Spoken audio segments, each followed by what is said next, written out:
Merci Cécile, bonjour à toutes et à tous. Alors je suis ravi de vous retrouver pour cette nouvelle table ronde des rencontres francophones du livre audio intitulée Comment garantir la qualité d'écoute des livres audio, qui pose beaucoup de questions, des questions à la fois techniques et artistiques, mais aussi des aspects qui posent des questions et des sujets maîtrisables et non maîtrisables. Et alors que cette qualité d'écoute des livres audio est au cœur d'enjeux impliquant éditeurs, studios de production et plateformes, nous allons tenter de mieux comprendre ces enjeux essentiels avec nos intervenants que je vous présente tout de suite. Jean-Jacques Quinet, directeur du studio 5 sur 5 en Belgique et cofondateur de Chapitre 6. Charlotte Schranz, directrice de post-production du studio Sepia. Yassine Amrouni, directeur de l'Alliance française de Djerba en Tunisie. Et Ulrich Talawamba, directeur exécutif de l'Observatoire africain de l'édition, qui devrait se joindre à nous par Zoom, en espérant que la connexion puisse fonctionner. Alors on va commencer par un tour de table, et on va commencer avec Jean-Jacques. Jean-Jacques, vous êtes, je l'ai dit, directeur du studio 5 sur 5 en Belgique, cofondateur de Chapitre 6, il faut préciser que c'est l'association professionnelle des studios spécialisés dans le livre audio et le podcast. Vous supervisez à peu près tous les aspects de la production, de la sélection des voix aux sessions de droit, en passant par le casting des comédiens, le mixage, la compression, la masterisation. Alors vous êtes un véritable homme orchestre.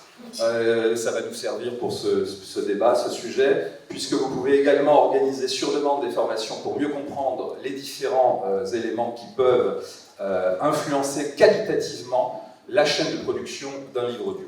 Je vais aussi dire quelques mots sur le studio 5 sur 5, qui depuis 1987, c'est ça, est spécialisé dans la création sonore, l'enregistrement, le mixage, pour le cinéma et la télévision, la production de bandes sonores immersives, à la fois pour les musées et même pour les parcs d'attractions, mais aussi, et c'est au cœur de notre sujet, la production de livres audio. Depuis 2007, vous avez ainsi produit plus de 800 titres de livres audio pour différentes maisons d'édition, dont Audiolib, ici, Casterman ou les Pages universitaires de France. Votre travail et le talent de vos comédiens ont été primés par plus de 25 prix et récompenses par des associations, comme la Plume de Pan d'ailleurs, Lire dans le Noir, l'Académie Charles Cros et le prix Audiolib. Vous êtes en mesure de travailler avec plus de 300 comédiens et comédiennes professionnels, issus du théâtre, du cinéma et du doublage. Chaque voix est choisie avec soin et soumise à un casting préalable pour correspondre au mieux à l'univers littéraire du livre. Votre musicien Hugues Maréchal compose quant à lui un univers exclusif pour chaque titre, afin de marquer le début des chapitres par une virgule musicale. En 2015, il a d'ailleurs été récompensé par le prix Saban, qui est l'équivalent de la SACEM en Belgique. Et pour les titres jeunesse, vous mettez au service de la création de l'univers sonore du livre à peu près 30 ans d'expérience dans le domaine de la création sonore pour le cinéma. Et alors je crois, et ça fait rêver, vraiment on va commencer par rêver, vous disposez d'une sonothèque de plus de 80 000 sons, c'est ça? Et encore, je pense que je ne les ai pas tous comptés. Voilà, mais vous avez des trésors, je crois, dans cette sonothèque. Et on va peut-être commencer, alors j'évoquais en introduction cette question à la fois de l'artistique et du technique, puisque le sujet est vraiment un enchevêtrement de ces deux aspects. Et puis il y a un aspect aussi important qui est la question du maîtrisable et du non maîtrisable. Il y a des choses qu'on peut maîtriser dans cette qualité sonore et des choses qu'on ne peut pas maîtriser. Tout à fait. Un petit exemple, effectivement, dans l'univers de la production du livre, on va tenter de maîtriser tout ce qu'on peut maîtriser, c'est-à-dire quasiment la totalité. Clairement, si vous faites appel à un studio professionnel, on peut espérer que le matériel, les conditions d'enregistrement soient totalement maîtrisées, optimales, avec un bon équipement, une cabine de prise bien isolée, etc. Ça, c'est le côté totalement maîtrisable. À l'opposé, ce qui n'est pas maîtrisable, c'est les conditions d'écoute du livre audio. C'est-à-dire qu'on ne connaît pas la façon dont l'audiolecteur va écouter son livre audio. Est-ce qu'il va l'écouter sur sa super chaîne IFI ou est-ce qu'il va l'écouter dans le métro avec des petits headphones à 5 €? On ne sait pas. Ça, c'est le côté totalement non maîtrisable. Entre les deux, il y a des choses qu'on peut maîtriser, il y a des choses qu'on ne peut pas maîtriser. Et donc, on va essayer de développer ça brièvement. Je vais parler un tout petit peu de la partie studio, sans rentrer trop dans la technique, bien sûr. Il y a l'aspect matériel, comme je l'ai expliqué, mais il est aussi très important le côté artistique. C'est-à-dire que pour nous, la qualité vient dès le choix de la voix et de trouver la bonne voix par rapport au texte. Pour nous, par exemple, il n'est pas pensable d'engager un comédien ou une comédienne à l'année et de lui faire lire tous les textes qui passent sous son nez, comme ça se fait. Attention, je ne suis pas en train d'inventer des choses qui n'existent pas, ça se fait. Donc pour nous, c'est non, ça c'est qualitativement, ce n'est pas acceptable. De la même façon, on ne peut pas imaginer que le comédien s'enregistre ou la comédienne s'enregistre seul chez lui ou chez elle et fournissent des fichiers sans direction artistique. Ce n'est pas acceptable qualitativement non plus, bien sûr, puisque un comédien et une comédienne doit avoir quand même une direction artistique qui garantit que tout l'ensemble du livre sera fait avec la même énergie, que les voix, s'il y a des voix qui sont prêtées à chacun des personnages, soient toujours constantes tout au long du livre, etc. Donc ça, c'est la partie assez importante. Après, nous, on délivre des fichiers qualitativement voilà, au top, bien sûr, et ça va passer par la suite auprès des plateformes de téléchargement. Et là, on est dans le maîtrisable, le non maîtrisable. Il y a des plateformes qui jouent le jeu qualitatif, et nos fichiers vont pouvoir être téléchargés tels que nous, on les a créés, donc qualitativement totalement acceptables. D'autres plateformes, et malheureusement la plus connue, celle dont on va dire vont appliquer un process technique sur nos fichiers de façon assez obscure, bien qu'on se doute de ce qu'ils font, et ça va détériorer la qualité de nos fichiers. Alors là, on est dans le maîtrisable, non maîtrisable, c'est-à-dire que nous, on n'a pas d'interlocuteur auprès d'eux pour pouvoir essayer d'influencer leur process technique et garantir que l'audio-lecteur aura la meilleure qualité possible en finale. Ça, c'est un point à améliorer, effectivement. Et puis, il y a des plateformes ou des outils connectés qui détériorent vraiment très fort nos fichiers. Et là, je change de casquette, c'est effectivement l'association, c'est une association de fait, hein, donc elle n'a pas de statut légal, mais c'est une association de fait, c'est un canal de communication entre studios, où on a attiré l'attention sur nos clients, les maisons d'édition, qu'il y avait une liseuse, je ne vais pas citer de marque, mais il y a une liseuse qui détériorait de façon très significative la qualité de nos fichiers. Et donc, il y a eu une pression, donc nous, en tant que studio, on n'a pas de pression directe vers l'utilisateur final, mais via nos clients, ils ont pris contact avec la marque de la liseuse pour essayer de faire changer les habitudes, parce qu'effectivement, ce n'est pas un service à rendre à l'audio-lecteur final. Voilà, en deux mots, un peu les tenants et aboutissants. Puis je vais laisser là. Oui, et puis on en reparlera tout à l'heure, parce qu'on évoquera ces enjeux aussi qui sont liés à cette qualité du son, jusqu'aux enjeux aussi liés à la compression et à un certain nombre de phénomènes. Et on va continuer effectivement le petit tour de table avec Charlotte Schranz. Vous êtes directrice de post-production du studio Sepia, vous êtes diplômée de Sciences Po, vous avez rejoint l'équipe de Sepia en 2019, hein, c'est ça, pour coordonner la post-production trilingue. Vous assurez le suivi de traduction, de doublage et de sous-titrage de 500 heures de programme par an, notamment pour Arte, France Télévisions, ainsi que le Conseil de l'Europe et la Cité des Sciences et de l'Industrie. Pour l'UNI, vous avez dirigé l'enregistrement en allemand d'histoire audio, et vous avez travaillé sur plusieurs projets internationaux, entouré d'une équipe importante et qualifiée de monteurs, d'ingénieurs du son, d'étalonneurs et de techniciens vidéo. Vous avez également assuré le suivi de post-production en français, en allemand et en anglais. Ça, c'est pour Sepia. Et à côté de ces activités professionnelles, il faut le mentionner quand même, vous avez fait du théâtre d'improvisation pendant 10 ans en France, en Allemagne et au Québec. Est-ce que ça sert dans le livre audio? Est-ce que ça sert dans cette diversification vers le livre audio? Est-ce que vous activez depuis 2019 maintenant? Le théâtre d'improvisation, ça sert toujours. Ça sert toujours, mais, ça sert toute la vie. Non, en fait, ça sert, je pense, d'avoir un appétit pour le théâtre, d'avoir un appétit pour les histoires, comment on raconte des histoires. Du coup, vous l'avez bien dit, donc nous, Sepia, on a une double casquette. En fait, on est des producteurs de documentaires à la base. On produit des documentaires depuis 20 ans. Et on s'est aussi lancé donc, dans le doublage, notamment de documentaires, parce qu'on travaille avec Arte. On fait des versions françaises de certains de leurs documentaires. Et depuis 2019, donc depuis que je suis arrivée, on a lancé cette activité dans le livre audio. On a eu la chance de travailler avec l'Uni. Et on est aussi une double casquette puisqu'on est aussi producteur de podcasts. Alors on en a parlé hier, c'était très intéressant. Donc ça nous a bien montré les différences entre le livre audio et le podcast. Donc si je peux me permettre certaines digressions vers le podcast tout en restant sur le livre audio, comme on l'a vu hier, c'est deux économies de marché complètement différentes. Là où le livre audio, on va avoir un texte, on va avoir une qualité d'enregistrement, on a une volonté d'écoute qui est plus qualitative, alors que sur le podcast, on va possiblement avoir une approche plus journalistique.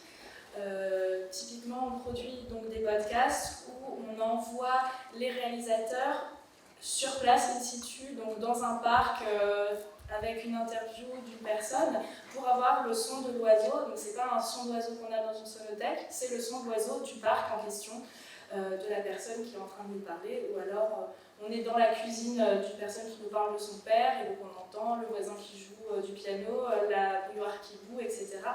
Donc on est sur deux manières, on va dire, de produire du son de manière différente, mais le but premier, c'est de raconter une histoire, et donc moi, ma vision, c'est de se dire, ok, comment on raconte cette histoire et comment on met justement des moyens techniques au moyen de cette histoire pour que l'histoire prenne vie de la meilleure façon possible.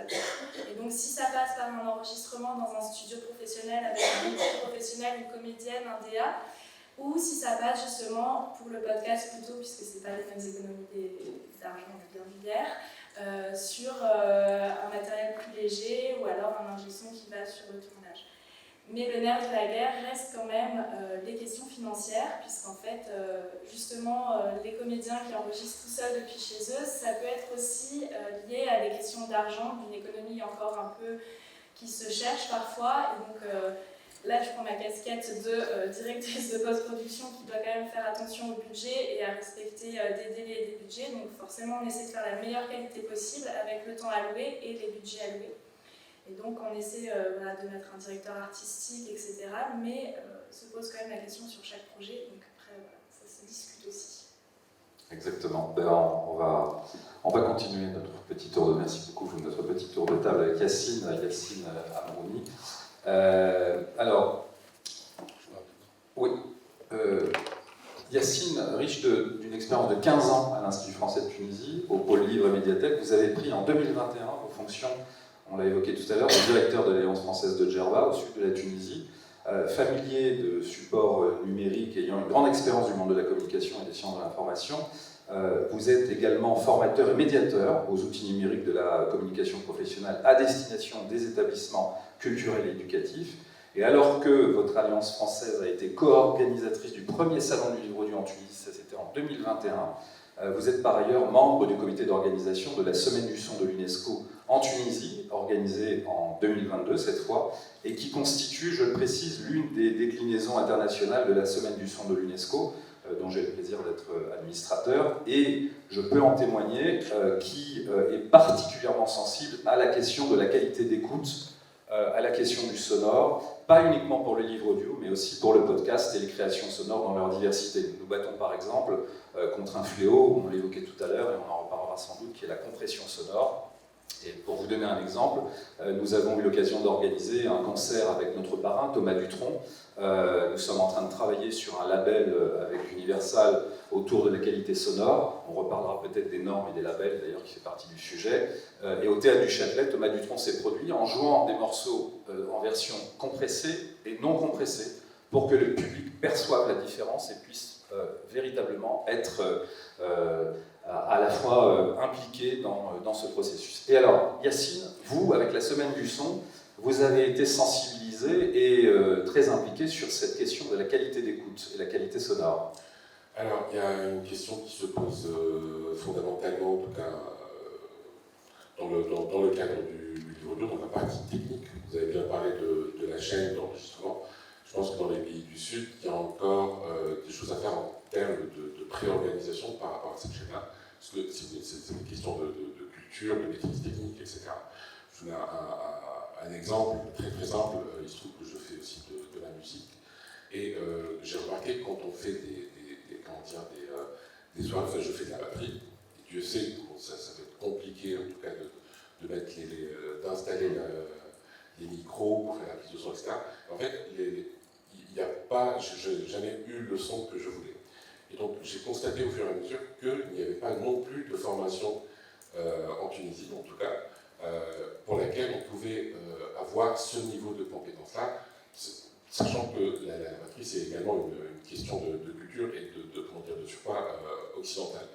Donc, sur cette première édition de la Semaine du Son, qui incorpore en quelque sorte la deuxième édition des rencontres professionnelles du livre audio, on a essayé, pas qu'on a essayé, on a d'abord pensé à délocaliser en tout cas les différents spots, en tout cas pour être visible, et pour être visible surtout à ce public, au public qu'on cherche à toucher, qui sont les professionnels. Donc, comme vous pouvez le voir sur l'affiche, il y a eu 3 spots, donc Bizerte, Tunis et Djerba. Et toute cette organisation-là, elle s'est faite dans le cadre du sommet de la francophonie qui a eu lieu en novembre dernier. On a eu en tout cas dans ce parcours, on a eu l'école supérieure du cinéma et de l'audiovisuel, dans laquelle on a parlé en tout cas de la notion de formation, du sonore et de l'importance en tout cas du sonore, que ce soit dans le cinéma mais également dans le livre audio.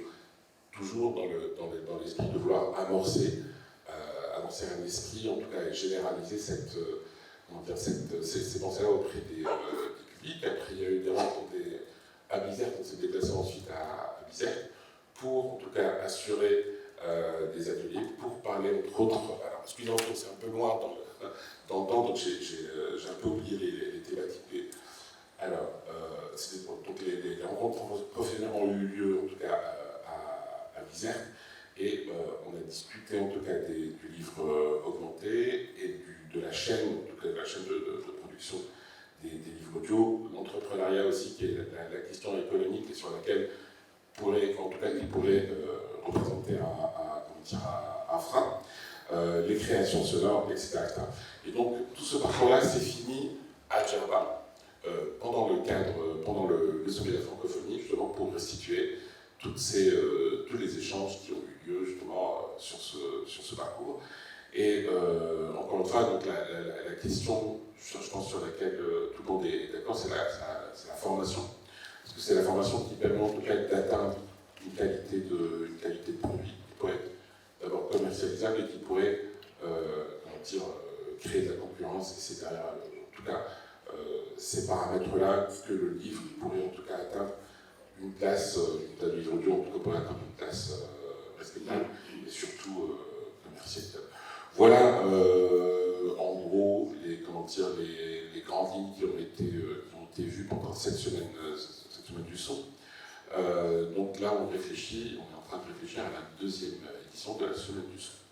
Donc voilà, n'hésitez pas en tout cas à visiter nos pages Facebook pour la suite. Et puis merci aussi à Cécile, à Christophe d'avoir été les parrains de ce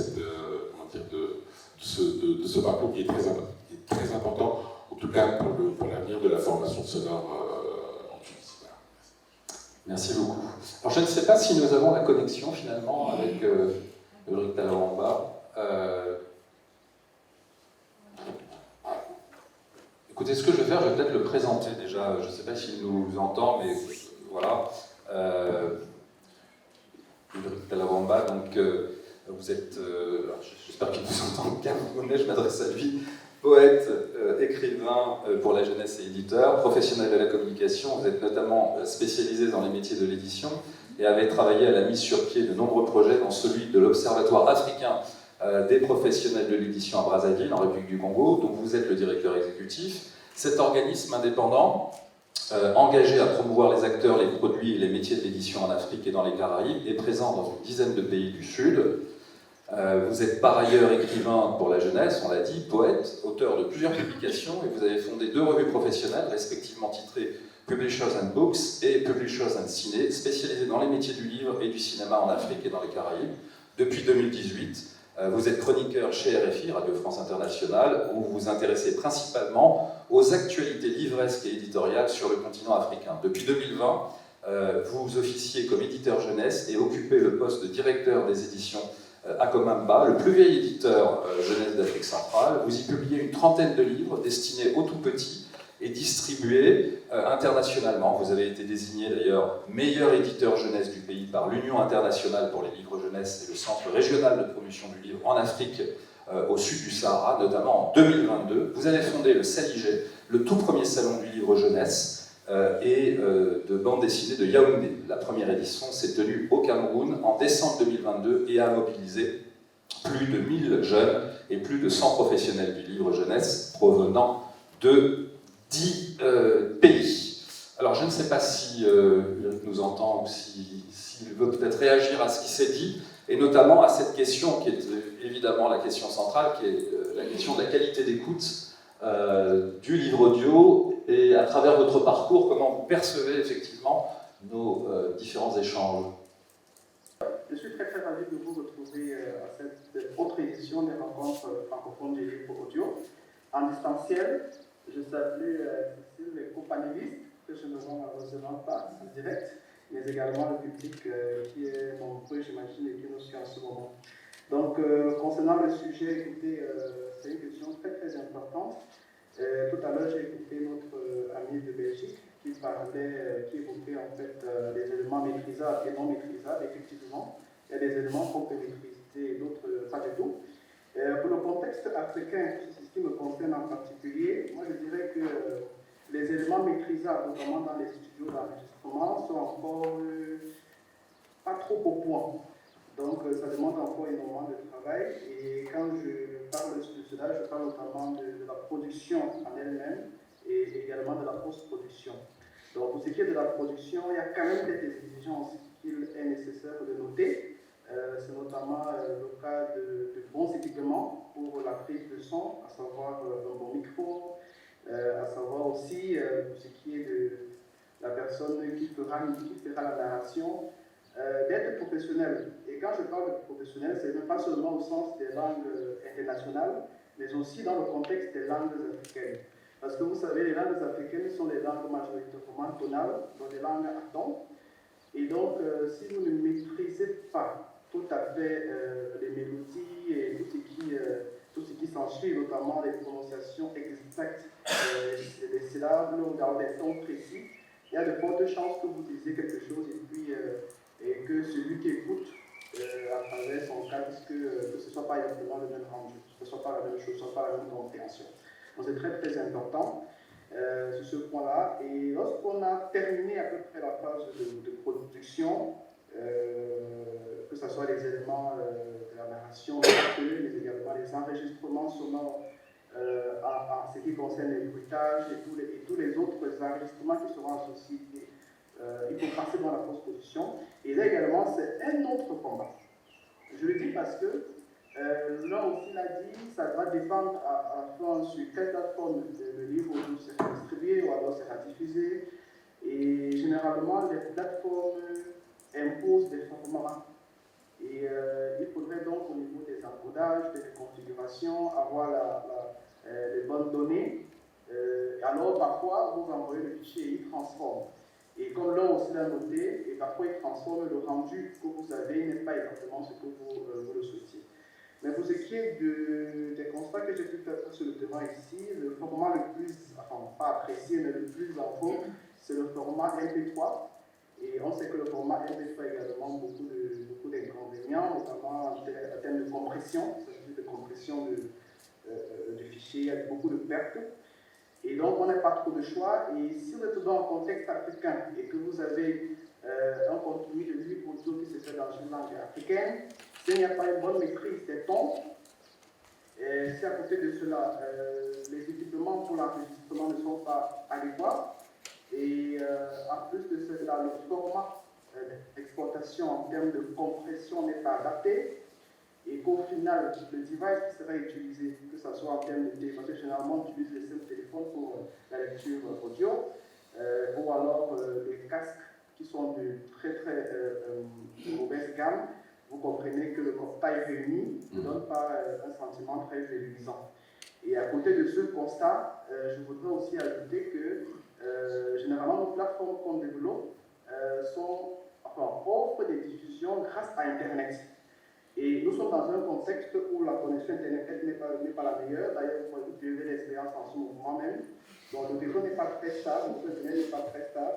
Donc du coup, en termes de solutions et pour couper, ce serait intéressant, n'est-ce pas, d'innover en ce terme-là, mais en termes d'innovation, peut-être développer des plateformes qui proposeraient des solutions en ligne de consommation du livre audio, mais aussi faire un travail important pour adapter des contenus qui seront produits en langue locale.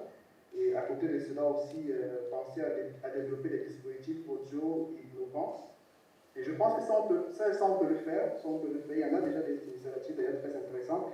Et enfin, n'est-ce pas, une sensibilisation et une éducation à la pratique du livre audio.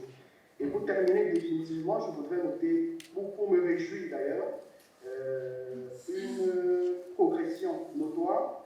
Et ça, je voudrais féliciter et remercier aussi Cécile pour ce combat et la plume de parole, parce que vous voyez par exemple, il y a 2 ans, on faisait un constat toujours un peu amer, ce qui est du contexte africain, du moins au sud du Sahara.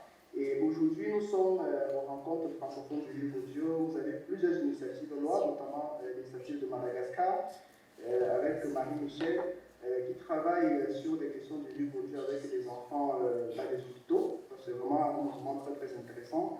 Et également Ama au Ghana, qui développe, n'est-ce pas, la plateforme. Exactement. Ben écoutez, merci beaucoup Eric. En tout cas, voilà, on a fait de l'audio, et ce qui est très bien, dans des rencontres francophones du livre audio aussi. Mais il y a un mot qui a été lâché, en fait, et évoqué à plusieurs reprises finalement sous différentes formes, c'est le mot de compression. On y revient. Un cheval de bataille, j'avais évoqué de la semaine du son de l'UNESCO, qui se bat contre la compression et qui veut créer un label sonore, ça y est, qui est mis en place avec Universal. On peut peut-être se demander si on n'a pas des leçons à tirer d'autres champs de l'écosystème culturel qui eux-mêmes ont été confrontés à ces problèmes de la qualité sonore bien avant ou simultanément pour certains d'entre eux, mais l'audiovisuel a connu des mutations très importantes. Est-ce que finalement on n'a pas des leçons, des retours d'expérience d'autres secteurs pour justement se poser ces mêmes questions de qualité sonore dans le domaine du livre audio? Alors, effectivement, déjà on pourrait se poser la question pourquoi compresse-t-on? C'est une belle question, la réponse paraît évidente, mais c'est vrai que le son non compressé prend encore trop de place. C'est-à-dire que nous, en tant que studio, le format de production, c'est du son non compressé, mais le format utilisateur doit passer par une compression, c'est malheureusement encore inévitable. Pour vous donner une idée, le rapport est de 1 à 10 entre un son non compressé de production, ce sont des fichiers web, et le son compressé MP3 en qualité relativement acceptable, on a un rapport de 1 à 10. Pourquoi? Parce que si on veut télécharger le fichier, c'est 10 fois le temps si c'est non compressé, etc., etc. Sur un CD, un support physique, CD audio non compressé, c'est à peu près 70 minutes d'écoute. Un CD MP3, on est à 10-11 heures d'écoute. Voilà, ça donne déjà le pourquoi de la compression, et malheureusement, encore actuellement, je pense que c'est inévitable dans un process de grand public. Maintenant, effectivement, le MP3 n'est pas le seul format compressé, il en existe d'autres, bien meilleurs. Malheureusement, ils ne sont pas aussi populaires, ou en tout cas, ils ne sont pas du tout connus du grand public. Donc je pense qu'il y a le format MP3, petit à petit, a vécu. C'est quand même plusieurs années que ça perdure. Je pense que l'avenir, c'est qu'il disparaisse au profit d'autres formats qu'on appelle lossless, donc sans perte audible en tout cas, et nettement meilleur. Ça, c'est une première chose. Alors effectivement, moi qui ai un peu le pied sur le monde du cinéma, de la télévision et maintenant le livre audio, je peux comparer ce que serait l'idéal pour le livre audio, puisque au cinéma, ils ont essayé de maîtriser tout ce qui était maîtrisable jusqu'à la qualité d'écoute dans les salles de cinéma, en créant le fameux, à l'époque, le label THX, sur l'initiative de George Lucas, en fait, qui voulait que ses films, La Guerre des Étoiles, etc., soient vus partout dans le monde avec la même type de qualité, pour garantir que son travail artistique soit vu dans les meilleures conditions. Et donc il a inventé ce label THX qui définissait aussi bien les conditions d'écoute, l'équipement dans les salles, le niveau sonore dans la salle, le type de revêtement sur les murs, le type d'isolation et traitement acoustique des salles, etc. Ça allait très très loin, le label THX. Et donc, puis après Dolby est venu mettre son grain de sel avec le label Dolby. Pour vous donner une idée, avant chaque mixage de film partout dans le monde, le premier jour de mixage, un consultant Dolby vient vérifier que l'auditorium de mixage soit toujours aux normes Dolby. Donc il y avait une espèce la barre était vraiment très très haut, de garantie que les conditions de mixage et les conditions d'écoute jusqu'au bout, tout était maîtrisé. Ce qui donne un confort d'écoute, quand vous allez au cinéma, vous vous retrouvez dans les mêmes conditions que l'auditorium où le film a été mixé. En télévision, il y a une partie non maîtrisable, c'est le choix de l'équipement de l'utilisateur final. La télévision, ça peut être un petit téléviseur à 100 €, comme ça peut être le super écran 4K 16:9.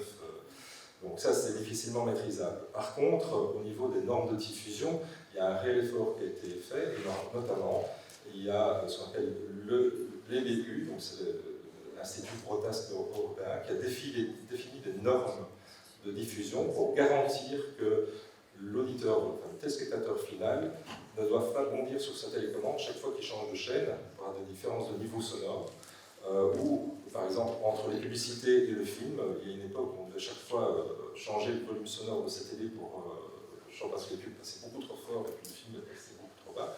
Bon, tout ça a changé, maintenant il y a des normes très strictes qui définissent pour l'ensemble des pays européens des normes d'écoute qui garantissent un confort d'écoute pour tout le monde.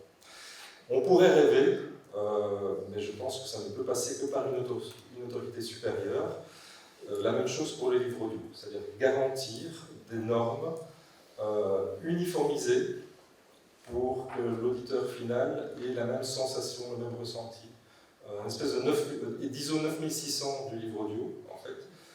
Quelle que soit l'origine du fichier audio, quel que soit le studio, eh bien que quand on le charge sur son lecteur MP3, on n'ait pas de surprise. Voilà. Ça serait l'idéal, parce qu'il faut savoir qu'actuellement, il existe des normes, mais chacun fait un peu sa papote interne. C'est-à-dire que vous avez les normes d'Audible, qui sont d'ailleurs totalement outdated, sont totalement dépassées. Elles viennent des États-Unis, puisque Audible, c'est Amazon, et donc ce sont les normes qui viennent des États-Unis.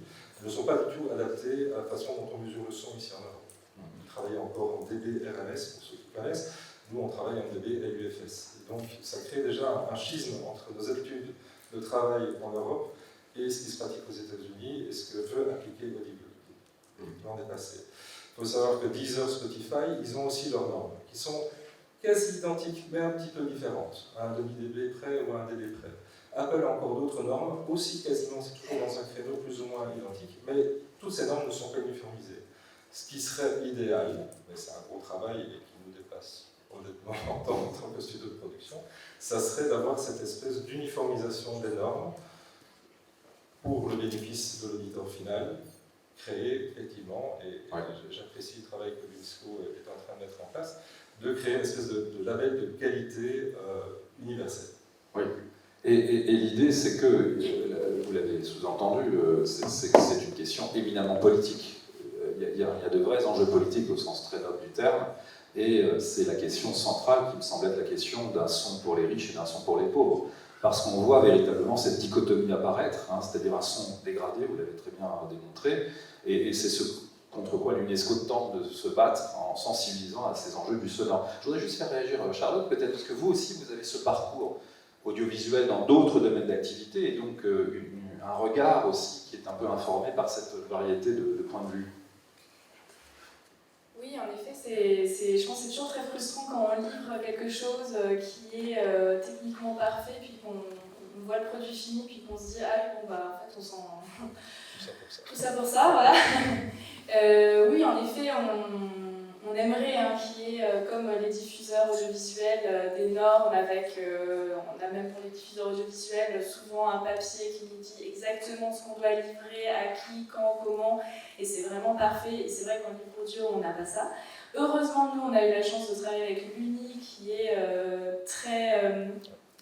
qui contrôle en fait la manière dont va être écoutée l'histoire, puisqu'ils ont ce petit boîtier qui fait que l'histoire sort en fait sur un matériel physique qui fait que l'écoute est contrôlée jusque dans l'appareil qu'on utilise.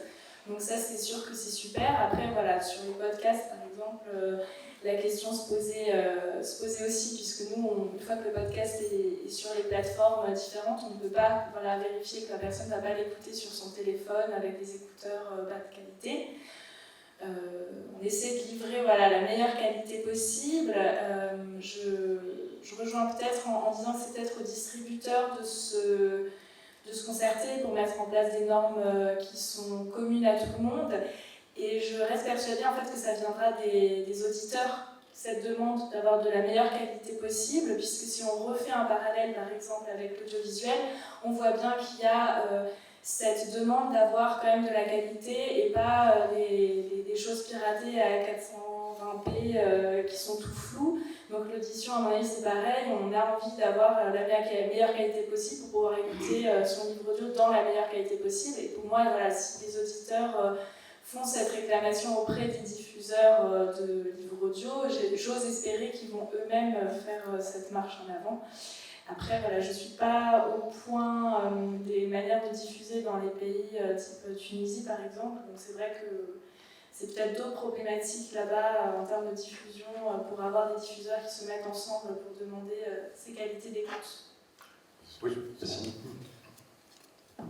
c'est surtout la question du débit Internet. Parce que dans certains pays africains, la Tunisie, plus ou moins lotis en termes de connectivité, mais il y a des régions où la connexion est totalement pourrie.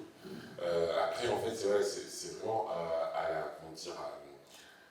c'est l'utilisateur final un peu qui trinque, parce que vous avez beau lui proposer, par exemple, un peu comme ce que fait YouTube, vous avez plusieurs niveaux de choix de qualité que vous pouvez ajuster soit de manière automatique, soit de manière manuelle à votre connexion.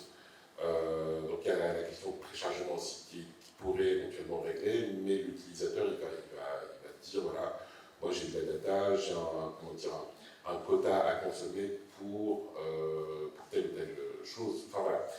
Donc je pense que la question de production elle est définitive. Voilà, il faut produire des produits de qualité, mais en tout cas dans un spectre qui permet en tout cas à l'utilisateur final d'avoir un spectre de choix si jamais par exemple sa connexion ne lui permet pas d'avoir la meilleure qualité d'une part. Et sur la question du MP3, je voulais simplement rebondir sur le fait qu'historiquement le MP3, c'est un peu grâce au MP3 aussi que l'audio a été un peu démocratisé dans le monde, parce que cette compression-là, même si ça détruit une bonne partie de la qualité sonore, il faut d'abord avoir, je pense, les bonnes oreilles pour être, en tout cas des oreilles fines, pour bien saisir ce qui a été vraiment enlevé du fichier, même si, on n'est pas non plus, ça a permis en tout cas de démocratiser tellement de choses que, aujourd'hui, je pense que c'est assez intéressant de parler d'un nouveau format. Bon, il y a les formats Vorbis aussi qui sont bien. Mais voilà, je crois que la question aujourd'hui qui se pose, c'est l'utilisateur final, plus avec les questions de streaming, les questions de plateforme, qui devrait ou doit en tout cas avoir le choix et la possibilité de décider de la qualité de ce qu'il écoute. En Europe, je pense qu'en termes de téléchargement, il y a la fibre optique, tout est bien plus ou moins, en tout cas, les régions sont plus ou moins bien couvertes par la fibre optique, par la fibre hertzienne. Il y a des endroits en Afrique qui ne sont pas du tout couverts par Internet, et sinon vous avez des connexions ADSL qui sont totalement pourries. Donc, c'était pas sur l'observation par rapport à ça. Très bien, alors on arrive au terme de nos premiers échanges, mais on va ouvrir aux questions. Mais je crois que Jean-Jacques voulait peut-être réagir en faisant une remarque. Très brièvement, parce qu'on parle du format MP3, et comme tu le dis très justement, ça a permis effectivement de rendre accessible les formats audio au plus grand nombre. J'aimerais quand même dire que le format MP3, il y a plusieurs MP3, c'est-à-dire que le MP3 a cette particularité que ce n'est pas un réglage unique. La qualité du MP3 se règle en continu. Donc il y a des MP3 de très bonne qualité. Si vous prenez un MP3 à 256 kbps, qui est la vitesse du flux du MP3, c'est acceptable dans la plupart des cas, bien sûr. 192 aussi. Là où ça commence à craindre, c'est quand on descend plus bas. 128, c'est vraiment la limite inférieure à laquelle on ne déroge pas. Et si vous descendez encore plus bas, là, ça devient vraiment très très mauvais. Donc quand on parle de MP3, on le diabolise un peu, effectivement, à juste titre, mais c'est pas toujours vrai, en fait. Ça dépend de quel taux de compression question MP3 dont on parle. Donc ça, c'est une chose importante. Je voulais rebondir aussi sur ce que tu disais sur l'auditeur final qui va se rendre compte de la mauvaise qualité. Je ne suis pas aussi optimiste que toi. Dans le sens qu'on est dans une société de l'image. Alors effectivement, quelqu'un qui regarde un film avec une image pourrie, pixelisée sur un mauvais téléviseur ou dans une mauvaise salle de cinéma, va s'en rendre compte, va dire « Oh, l'image était vraiment pourrie, c'est dégueulasse », parce qu'il a des points de comparaison immédiats d'autres expériences utilisateurs. L'être humain est éduqué pour l'image. Le son, c'est beaucoup plus flou, en fait. L'expérience utilisateur, s'il écoute un fichier son qui n'est pas de très bonne qualité, à moins que ce soit vraiment pourri, hein, mais où c'est un peu limite, il va avoir un ressenti d'expérience utilisateur et dire j'ai pas aimé, mais il va pas pouvoir exactement mettre le doigt sur pourquoi en fait. Tiens, c'est parce que le son était mauvais, parce que c'est sûrement une mauvaise compression. Non, ça va pas jusque là. Ça sera une expérience mitigée. Il va se dire ouais, c'était pas terrible, je sais pas. Le livre audio, c'est pas si terrible que ça en fait. Il va pas chercher plus loin. Donc c'est pour ça que je pense que ça passe vraiment. Je suis pas persuadé que ça doit passer par l'utilisateur final cette pression pour avoir une meilleure qualité. Tant mieux si ça vient de là aussi. Mais je pense que ça doit vraiment venir du haut. Que pour toutes ces plateformes de téléchargement, on impose quelque part des normes inférieures à lesquelles il ne faut pas déroger. Ça, c'est ma perception. Voilà. Du coup, pour réagir, je me disais peut-être, c'était plus dans l'idée que si par exemple on a le choix, moi je suis très optimiste, donc Oui, peut-être... On a moi aussi, il y a l'habitude. mais si on a le choix, par exemple, justement en tant qu'utilisateur, d'écouter quelque chose où on se dit waouh, je suis vraiment emporté par l'histoire, parce que finalement c'est ça, quand on a un sound design, un son de qualité, on est complètement immergé dans l'histoire qu'on est en train d'écouter et vraiment on est dedans, ou justement où on a un son où on se dit c'est bof. Est-ce qu'on ne va pas avoir plutôt tendance à se dire je vais revenir vers quelque chose qui me fait sentir cette expérience hyper positive de je me sens même si on ne comprend pas forcément, qu'on ne met pas forcément le doigt dessus, peut-être que ça peut être un moyen pour... après, je ne suis pas diffuseur, je ne prendrai pas la parole forcément là-dedans, je laisse les gens qui savent faire, mais est-ce que ce n'est pas un moyen de se différencier aussi, de proposer ça aux utilisateurs, tout comme, bon là je fais un parallèle avec l'image, forcément c'est différent, mais quand YouTube est arrivé, tout le monde disait c'est la fin du cinéma, tout le monde peut faire des vidéos sur YouTube. Et on voit très bien qu'en fait les gens ils aiment aller au cinéma, voir des choses en 4K, etc. Netflix c'est pareil, ils proposent maintenant 2 formats d'abonnement, un pour les pauvres avec une image de moins bonne qualité et puis une pour les riches avec une image de meilleure qualité. Donc ça revient un petit peu à cette histoire, est-ce qu'on est prêt à payer le prix pour avoir une audition de meilleure qualité. Alors encore une fois, peut-être que c'est pas à moi de trouver ces réponses-là, ce serait plutôt au distributeur, mais je reste optimiste, toujours. Bien. Voilà. Non, et puis on peut avoir une forme de pessimisme qu'on appelle le pessimisme actif aussi, donc voilà. Voilà. Mais en tout cas, non, c'est un vrai enjeu, et c'est vrai que cette question d'une culture pour les riches, d'une culture pour les pauvres, et à travers le sonore, c'est très net, et c'est vrai aussi dans d'autres champs culturels. Voilà, il nous reste un petit peu de temps pour quelques questions. C'est vrai que le débat s'enflamme, là c'est la salle s'embrase. Oui.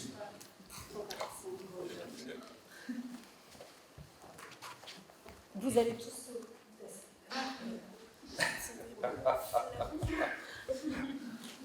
C'est bien. merci, c'est super intéressant, j'ai appris plein de trucs. Juste une question par rapport à la qualité du son et à sensibiliser à la qualité sonore et l'importance de la qualité sonore. Est-ce qu'il y a des actions qui sont faites ou à faire, notamment je pense au jeune public, pour sensibiliser à ça, à quelle est une qualité sonore acceptable et comment est-ce qu'on est attentif à ça?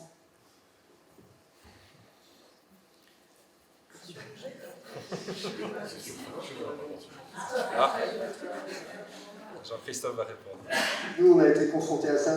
Moi, j'ai une double casquette, je suis éditeur et prestataire, producteur, et on a beaucoup de retours de l'usage du livre audio dans les collèges et les lycées. Pas encore en primaire, en tout cas en France.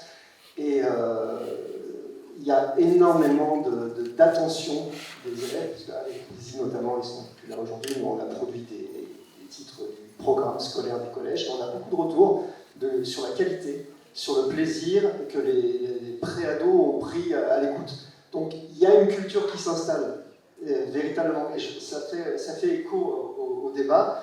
La culture, elle s'acquiert de la même façon On apprend l'image, on apprend à lire, on peut apprendre à écouter. Et c'est notre responsabilité à tous ici dans cette salle que de fournir des produits de qualité aussi pour ça.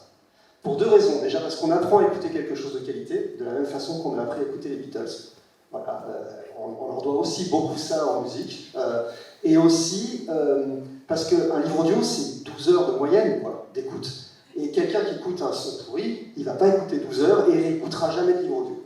Donc c'est une responsabilité de tous. Mais en tout cas, on a nous des retours sur les titres qu'on a produits pour le collège, qui sont très positifs. Ça devient véritablement un support d'éducation. Ce n'est pas des retours par l'éditeur qu'on a eu, c'est des retours par les profs. Donc la qualité sonore, pour l'instant, ils ne mettent pas le doigt dessus. Mais il y a la qualité artistique et le plaisir de l'écoute. Bon, ça veut dire qu'on a fait notre boulot, quoi. Donc, mais c'est important. Et la culture, elle vient de là. C'est vraiment un apprentissage. Voilà, c'est ma...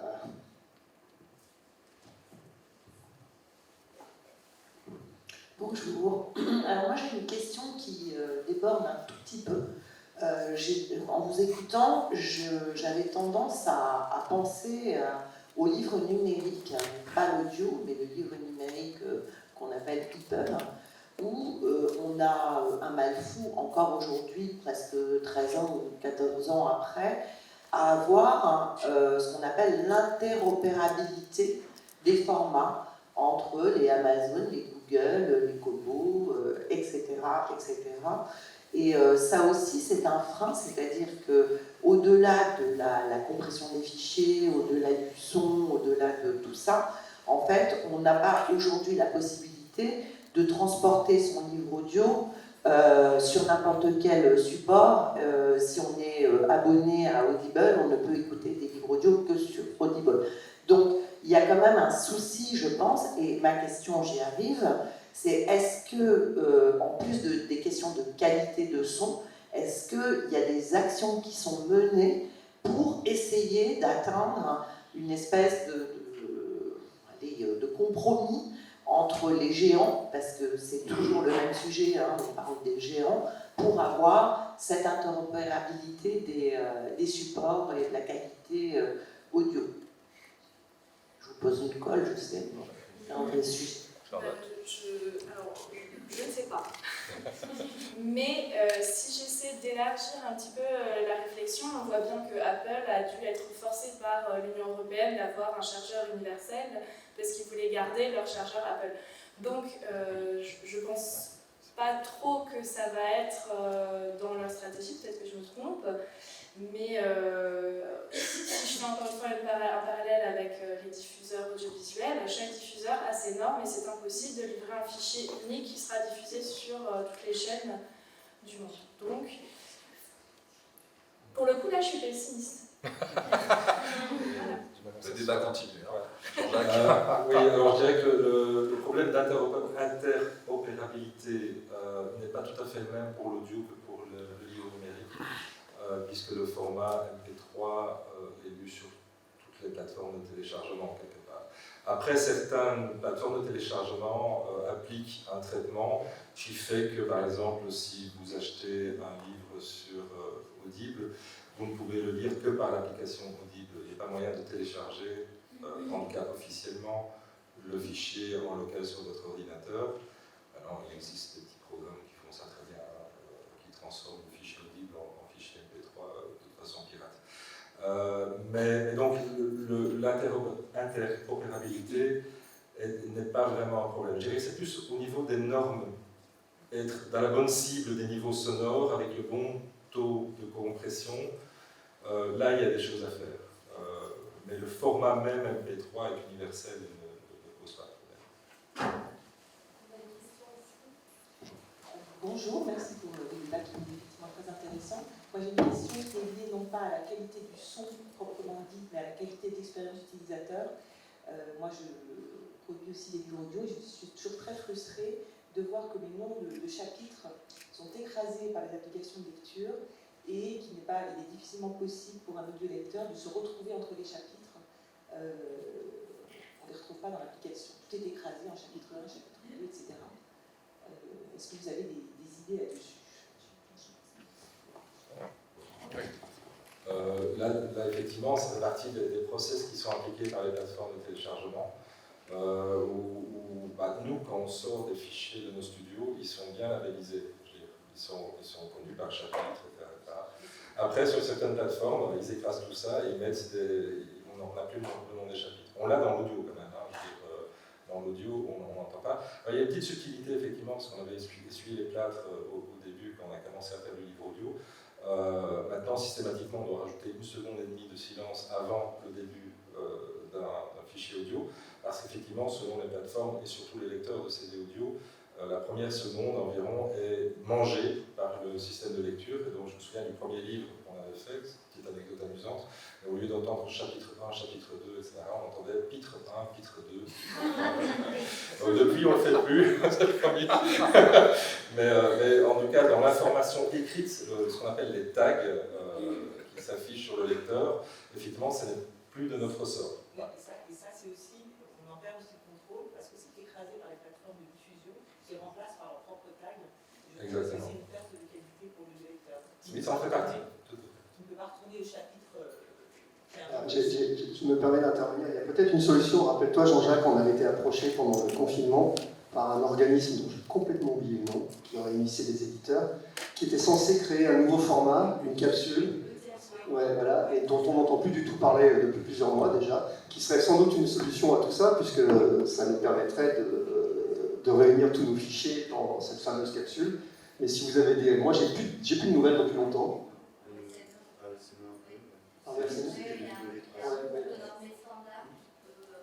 Mais ils ne nous contactent plus, nous. Alors là, j'ai ma casquette de prestataire. Il y a la difficulté de... À mon avis, c'était toujours la même chose, c'est de faire en sorte qu'au moins un distributeur soit à l'initiative, enfin, implémente la solution. Alors, en l'occurrence, je crois que c'était Kobo qui était parmi les... enfin, ceux en tout cas qui étaient qui étaient prêts à le faire. Mais il faut effectivement qu'il y ait un mouvement de tous les distributeurs autour de ce format. Donc c'est vrai que ça rejoint un peu la discussion, c'est que tant qu'il n'y a pas une majorité, notamment Audible, le premier, qui n'impose pas un format, qui fait en sorte qu'il y ait un format commun, on tourne toujours un peu en rond. Mais en tout cas, ça mérite de structurer déjà des acteurs autour d'un format qui soit... Il y a l'exemple de l'Uni aussi. Bon, l'Uni, ils sont allés très très loin, puisque c'est ce que j'expliquais, ils ont leur propre boîtier. Et donc, eux, ils sont complètement... ils peuvent contrôler aussi cette histoire de quand est-ce que l'histoire commence, etc. Et en plus, l'Uni, la particularité, là je fais la pub de l'Uni, devrait m'offrir un boîtier, c'est qu'on peut choisir, c'est un peu les histoires où vous choisissez dont vous êtes le héros. Donc en fait, vous choisissez si vous êtes une princesse, un chevalier, etc. Donc en fait, là, en tout cas pour l'Uni, ils sont allés jusqu'à avoir le boîtier qui permet la qualité d'écoute, être sûr quand est-ce que commence le fichier, etc. Et donc eux, ils savaient, l'histoire du pitre 1, pitre 2 n'existerait pas, puisque en fait, ils arrivent à exactement savoir quand est-ce que l'histoire commence, etc. Mais bon, c'est quand même, faut créer un boîtier exprès, ça fait beaucoup d'investissement. Oui, tout à fait. Oui, je rebondis l'Uni parce qu'on produit aussi pour l'Uni. Leur norme technique est très très très précise. Effectivement, ils imposent 100 millisecondes, non 1000 millisecondes en début de fichier, etc. Enfin, bon, tout ça est très très cadré. C'est assez remarquable. On n'est pas du tout dans le flou, c'est cadré, c'est bien. Donc oui, là, la qualité est garantie jusqu'à l'écoute finale, puisque le boîtier est un boîtier propriétaire. On ne pourrait pas imaginer sur du grand public, voilà, ça reste une application très particulière. On va prendre une dernière question. So I'm a relatively new audiobook en anglais. Is it okay? Yeah. Yes. And I just have a question about the post-production and quality control process. We recently were asked to do some books for Hachette Audio, and they gave us the recording specs, so we used them for the recording. But the first book we did, they came back with like 12 pages of pickups and noises, and I was like, what? We thought we had followed all the specs, and I'm wondering, is there some documents, or maybe you're talking about training? How do you get your sound engineers to, from the very beginning, to understand what to anticipate to get a very good recording? And then afterwards, How is there an organization, is there a process for doing the pickups and the fixing post-production? Is there a service somewhere in Africa where you can get assistance with post-production? Because to go listening to the whole book, how do you do it? Do you have people sitting down listening to the whole book again, line by line, with all the pickups? Is there some best practice in that? I would like to know how to do it. Is there some software that helps with it? Because it took us 2 days to work on that book. I can try and you can add if I forget something. So I will answer in English. So the thing is, you have to have a studio that is really soundproof. That's the first thing. Then you have to have the good microphones, then the good sound engineer. And the best practice is to have like a director artistic, artistic director, and whose job is really to listen to the recording, so you avoid this problem in the post-production. The best way to avoid this problem in the post-production is to have a very clean recording. And concerning the, I don't know if there's a best practice, a memo about the technical parts, I must confess that because we are in the audiovisual part, we have some engineers that were really trained in the documentary field, and then it was easy for them, so to say, to have the technical skills to apply to the audiobooks. So there, in France, for instance, there is some INA where you can do some formation, or you can do a formation in some studio, for instance, I think yours, or other studio for the sound engineers, for the artistic director, for the comedian. And after that, as I was saying in the beginning, it depends on the budget you have, because of course it's like it costs a lot of money to have a sound engineer, all this stuff. And of course, with your sound engineer afterward, you can spend like 1 week on one episode, you can spend 1 day on one episode, it depends on the time you have. The best is to have as long as you can. It's not good to spend too much time on one audiobook, I think. And of course, if you want to have a very good quality, you have to listen to it carefully before you deliver it to your client. But it's up to the studio you're working with and the quality they are offering. And yeah, I'm sorry, I don't know in Africa if you have some organisms to help you. I know that in France there are some, but yeah. Yes, just one thing. Don't forget that the weakest point of the quality chain of the workflow define the overall quality. So if you have something wrong in the workflow, it will define at the end the quality. So from the beginning, you have really to put a very high level of quality in terms of equipment, of course, quality, sound quality, etc. And after that, in our studio, there's 3 sound engineers working on the recorder. The 3, yes, the one who record and direct the comedian. In the second part of the post-production, the sound engineer will do the sound editing, and he or she will note corrections to be made. Of course, sometimes there's a word for another, etc. And the third stage is the mixing process. And it's a third sound engineer to have fresh ears at each stage. And he or she will also note some corrections. And then the comedian will come back in studio to do this, in French we say rustine, drop in, drop out of all the corrections. And this way of process guarantees the highest level we can produce. Of course, there's still some mistakes, but very few. So that's the way we work. Yassin, the last word. I think that you do this work in do it yourself. It's a matter of hardware. So if you can get good hardware, you need to train, or you need to ask friends if you have some friends engineering world. So you can get at least a good result, but you need to invest in hardware and in training. Thank you, this is the end. Alors, maintenant, je voudrais vraiment remercier nos intervenants, Jean-Jacques Quinet, Charlotte Schrant, Yacine Amrouni et surtout Ulrich Talawamba qui depuis Zoom est à distance, voilà, et donc j'aimerais qu'on les applaudisse très fort. Voilà, merci, faites du bruit, allez, faites du son. Merci. Ah bah voilà. Voilà, un grand merci Ulrich. Et puis merci évidemment à tous les quatre. On va faire une pause 5 minutes avant de reprendre avec la présentation.